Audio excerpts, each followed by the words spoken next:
Atormentado por espíritos. Aquele vídeo que rodou. Certo. Né? Ô Caio, estive há algum tempo, sabe? É um agradecimento. Atormentado por espíritos maus, pois perdi meu pai pelo suicídio, vários familiares também pelo suicídio. Caio, eu fui conversar com alguns líderes religiosos que isso é um mal hereditário e que meus entes queridos estão todos morando no inferno. Ele está me afirmando ou ele está dizendo que foi isso que disseram a ele? Ele falou que foi isso que disseram a ele. Isso é normal. Choro por eles. Procurar alguns líderes religiosos, não precisa nem me dizer o que eles vão dizer, que eu já sei. Choro por eles, fico atordoado com isso. Caio, me ajuda a me libertar desse fardo e acreditar que meu pai, mesmo tendo tirado sua própria vida, pode estar no céu. Me dê uma resposta de conforto, por favor. Tá, meu filho. Muito obrigado por você existir, seus vídeos têm sido muito úteis para mim. Deus abençoe sua vida. Primeiro, eu quero que você, não importando o que aconteça hoje aqui, você já saiba como você vai tratar essa questão. Entre aí no meu portal, escreva a palavra suicídio, caiofabio.net, aí no campo de que você quer saber de pesquisa, você escreve suicídio. Quantos registros? 148. 148 registros em vídeo e em texto sobre suicídio. São questões as mais diversas sobre suicídio, que me foram trazidas só aqui no Papo de Graça, nesse período dessas gravações. A vida inteira eu lido com isso, todavia. E o que eu posso lhe dizer é que você vai encontrar em todas essas minhas falas aí a certeza absoluta, número 1, que o agravo computado contra o suicídio, ou o agravo vinculado ao suicídio, a desgraça feita grudar-se ao suicídio, foi patrocinada sempre pela religião. Todos os tipos de religião, praticamente, devotam um olhar abominável ao suicídio, por várias razões. Nenhuma delas tem a ver com Deus. Tudo que a religião faz tem a ver com o homem. Tem a ver com morais locais e necessidades de regulação moral. Sobretudo é isso. O suicídio tinha que ser totalmente combatido, porque o suicídio provoca um desfalque na família humana, na sociedade humana. Qualquer estímulo ao suicídio é um estímulo ao enfraquecimento da resistência psíquica contra a dor. De modo que associar o suicídio como um desvalor à vida, abominável ao Deus do grupo, da tribo, daquela família ou daquele país, é algo quase que inapelável, porque é uma covardia que precisa ser combatida, porque com base nela, os viventes dizem: a sociedade não progredirá, nós não nos tornaremos fortes se nós formos suicidas. A melhor maneira de fazer uma moral se transformar num dogma apavorante é dizer que a penalidade àquela transgressão é o inferno, irremediavelmente.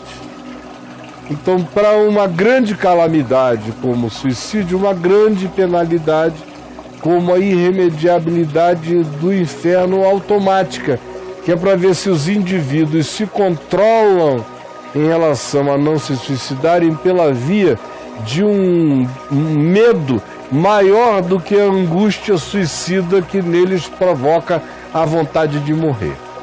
É assim que funciona a operação da religião no processo civilizatório no que diz respeito ao suicídio em geral. Na tradição judaico-cristã, o suicídio foi evoluindo. Você não vê no judaísmo primitivo nenhuma afirmação, nenhuma construção de natureza teológico, moral elaborada contra o suicídio. Não há.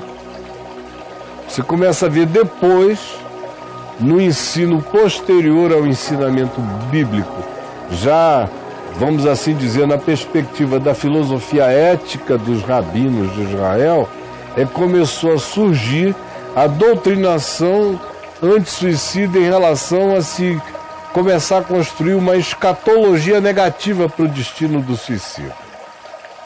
Mas assim mesmo o suicídio era uma questão que não carregava necessariamente apenas um vínculo com a negatividade. Você tem naquele período intertestamental, ou seja, para os leitores da Bíblia, entre Malaquias e o Novo Testamento, aqueles 400 anos entre o profeta Malaquias e a aparição de Jesus, de João Batista, enfim, esse período aí, houve várias manifestações suicidas, como gesto e ato de rebelião contra o opressor. Judeus que se mataram se rebelando contra o opressor romano, por exemplo. Depois de Jesus, até mais. Você teve episódios na história imediata de Israel, como no ano 74 em Massada, fortaleza de Herodes no Mar Morto, tomada por um grupo de resistência judaica contra o Império Romano, mais de 900 pessoas, quase 1000 pessoas, se suicidaram num pacto de suicídio, dizendo: nos é melhor morrermos livres do que cairmos nas mãos abomináveis dos nossos opressores romanos. E aí um matou o outro e foram escolhendo quem matasse quem, tudo isso sorteado até que o último se imola. E quem contou a história? Quem contou a história foi uma criada que escapou com algumas crianças e que viu o acontecido todo e foi a única sobrevivente do episódio e quem narrou o acontecido sobre Massada lá no alto daquela fortaleza. Depois disso você tem na Galiléia os quase 100 que se suicidaram em cima de Magdala, também por resistência aos romanos. Você vai tendo outros grupos, de modo que nem sempre o suicídio é visto negativamente. Às vezes ele era visto como um ato de resistência. Mas esperar que a religião seja misericordiosa com o suicida é pedir demais. No que você vai me ouvir dizendo aí nessa quantidade enorme de registros sobre suicídio, é que ninguém deve se meter no âmbito dessa realidade, porque ninguém sabe o que está acontecendo entre um ser humano desesperado e o seu Criador. Ninguém sabe. Em lugar nenhum do Novo Testamento você encontra uma única referência a suicidas, a alguém que na agonia tirou a vida, no desespero se matou, alguém que não suportando um determinado estado recorreu à morte como fuga, como evasão.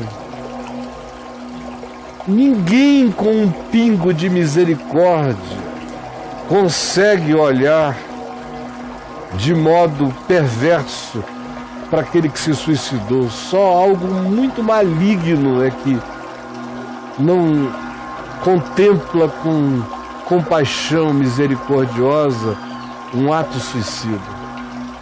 Eu te digo, em nome de Jesus, simplificando, porque tem material demais para você ler, meu filho, e vídeo para você ouvir lá no portal Caifás. Então, simplificando, eu lhe digo o seguinte: o teu pai está no amor de Deus, está na Deus.